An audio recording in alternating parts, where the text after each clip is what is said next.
नमस्कार। हम सभी पर महाराज जी का आशीर्वाद और बजरंगबली जी की कृपा सदैव बनी रहे। आज के इस क्रमांक में मैं आपको नाम की शक्ति के विषय में बताऊंगी कि नाम की शक्ति कितनी प्रबल होती है। अगर आप किसी मंत्र का जप नहीं करते और सिर्फ नाम का ही जाप करते हैं तो उस नाम जप से भी आपके जीवन पर बहुत ही ज़्यादा प्रभाव पड़ता है।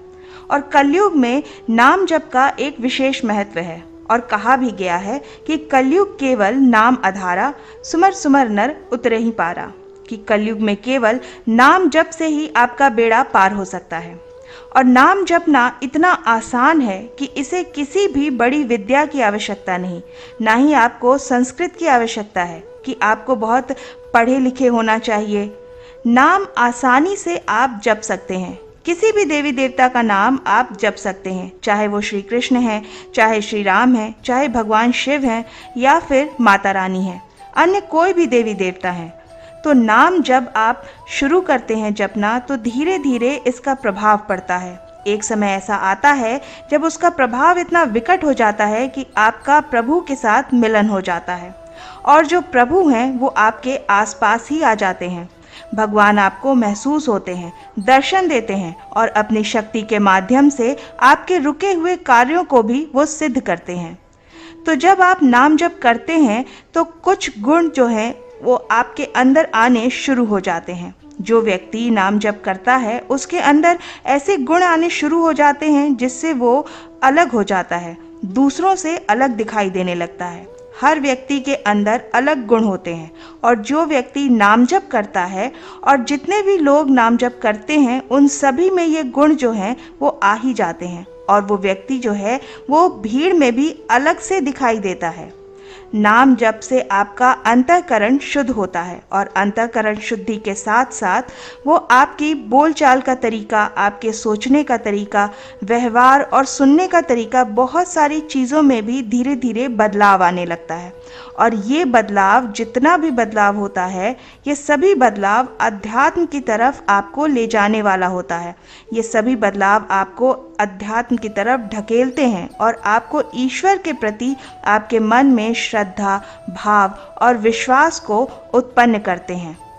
जब आप नाम जप करना शुरू करते हैं तो ये गुण आपके अंदर स्वयं ही आने लग जाते हैं और एक साधक को, एक भक्त को जो भी प्रभु का नाम जपता है उसको प्रसन्न हो जाना चाहिए कि जब ये गुण आपके अंदर आ जाते हैं तो पहले तो बात ये है कि आप उसे पहचान कैसे सकते हैं। अगर ये गुण आप उसमें देख लें तो आप पहचानेंगे कैसे। दूसरी बात यह है कि आपको ये पता होना बेहद आवश्यक है कि जब आप नाम जप करते हैं तो आपके अंदर कौन से बदलाव आते हैं, क्या आपको महसूस होता है और कौन से गुण आपके अंदर आते हैं। किसी भी काम को करने से पहले उस काम का परिणाम आपको ज़रूर पता होना चाहिए। आपको ये पता होना चाहिए कि इस काम को अगर मैं कर रहा हूँ तो उसके क्या लक्षण मुझे दिखाई देंगे, क्या संकेत मुझे दिखाई देंगे। तो जब आप नाम जप करना शुरू करते हैं तो ये संकेत आपको दिखाई देते हैं, ये लक्षण आपको दिखाई देते हैं और ये गुण आपके अंदर आने शुरू हो जाते हैं। कौन से गुण? ध्यान से सुनिएगा। सबसे पहला गुण होता है कि उस व्यक्ति को अनुभूति होने लगती है अपने इष्ट की अनुभूति होने लगती है। अब ये अनुभूतियाँ कैसे होती हैं? स्वप्न के माध्यम से उनको अपने इष्ट के दर्शन प्राप्त होते हैं, उनके मंदिर दिखाई देते हैं। कभी कभी आप मंदिर में अपने आप को जप करते हुए भी देखेंगे, कभी आप नाम जप करते करते अलग ही दुनिया में चले जाएंगे। इस प्रकार की विशेष अनुभूतियाँ सिर्फ और सिर्फ उसी व्यक्ति को हो सकती है जो नाम जप करता है। दूसरी अनुभूति होती है सकारात्मक ऊर्जा से या पूर्ण रूप से आप भर जाते हैं। आपके अंदर इतनी सकारात्मक ऊर्जा आ जाती है कि नकारात्मक विचारों का कोई स्थान ही आपके अपने दिमाग में या मन में रहता ही नहीं है। तीसरा संकेत, तीसरा बदलाव आपके अंदर आता है कि इस सपने में भी आपका नाम जप चलता रहता है। आप जब सो रहे होते हैं आपके मुख से निकलता रहता है या फिर आपके सपने में आप देखते हैं कि आप वो नाम जप कर रहे हैं। किसी मंदिर में जब आप जा रहे हैं या फिर अपने घर के मंदिर में भी आप बैठकर जप कर रहे हैं। आपको ऐसा लगेगा कि जैसे आप किसी शांत जगह पर बैठकर जप कर रहे हैं। इस प्रकार की विशेष अनुभूतियां आपको होती रहती हैं। साथ ही जो व्यक्ति नाम जप करते हैं, उन्हें अकेला रहना ज़्यादा पसंद आता है। उन्हें दिखावे की दुनिया पसंद नहीं होती। वो दिखावा बिल्कुल भी नहीं करना चाहते हैं। ऐसे लोग अपनी पूजा पद्धति को बिल्कुल छिपा कर रखते हैं। वो अपने और अपने ईश्वर के बीच तक ही सीमित रखते हैं। वो दिखावा किसी तरीके का नहीं करते हैं। वो अकेले ही रहना पसंद करते हैं, और जब वो अकेले रहते हैं तो कभी भी उन्हें अकेलेपन का महसूस नहीं होता। वो सदा ही अपने इष्ट को अपने साथ महसूस करते हैं।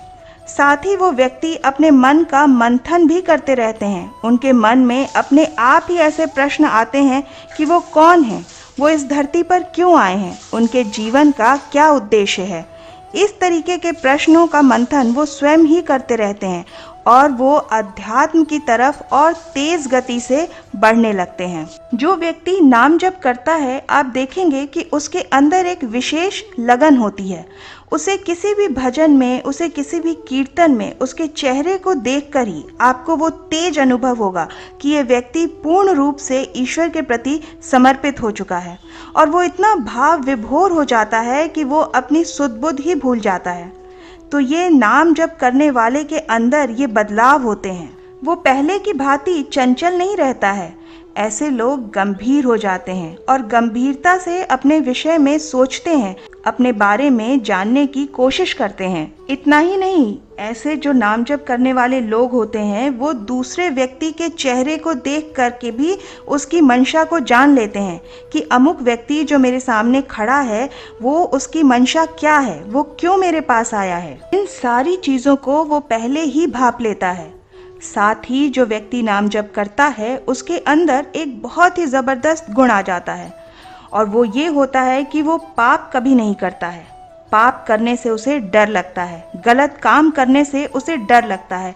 वो सोचकर भी इन कामों को नहीं करता, विशेष रूप से जो पाप की श्रेणी में आते हैं। किसी का दिल दुखाना, किसी को मारना, किसी को पीटना, घर परिवार में गाली गलौज करना, इस प्रकार से, या फिर माता पिता से गलत व्यवहार करना, वो इस तरह के कर्म कभी नहीं करता है। ये लोग इस बात को भली भांति जान चुके होते हैं कि इस जीवन के आगे भी कोई जीवन है, और मृत्यु तो आनी ही है, मरना सभी को ही है। उन्हें मृत्यु का कोई भय नहीं रह जाता है। उन्हें नींद भी बहुत कम आती है। उनके शरीर में हमेशा ही ऊर्जा बनी रहती है। उन्हें कभी भी ऊर्जा की कमी महसूस नहीं होती। वो हमेशा सात्विक आचरण करते हैं और सात्विक ही आहार ग्रहण करते हैं। तामसिक चीज़ों से ऐसे लोग हमेशा दूर रहते हैं, और जब कोई तामसिक चीज़ या किसी प्रकार की कोई हिंसा वाली बात ये लोग सुनते भी हैं, तो इन्हें उससे बहुत ही दुख होता है, बहुत ठेस पहुंचती है। ऐसे लोग चाह करके भी कभी झूठ नहीं बोल पाते हैं। इनकी प्रवृत्ति ही बदल जाती है, झूठ बोलने की प्रवृत्ति रह ही नहीं जाती है। तो अब आप खुद को देखें, अपने अंदर झांकें कि आप जो नाम जप करते हैं, आप जो मंत्र जाप करते हैं, उसका कितना प्रभाव आपके ऊपर पड़ रहा है। इनमें से कौन से गुण आपके अंदर आ रहे हैं, कितने बदलाव आपके अंदर आ रहे हैं। मैं आशा करती हूँ कि आज की ये जानकारी आपके लिए सहायक होगी। आशा करती हूँ कि आज का ये अंक आपकी साधना में और महाराज जी की भक्ति में सहायक सिद्ध होगा। इसी प्रार्थना के साथ मिलते हैं अगले अंक में। तब तक के लिए जय बाबा की। हरे राम राम राम हरे राम राम राम हरे कृष्णा कृष्ण कृष्ण हरे हरे हरे राम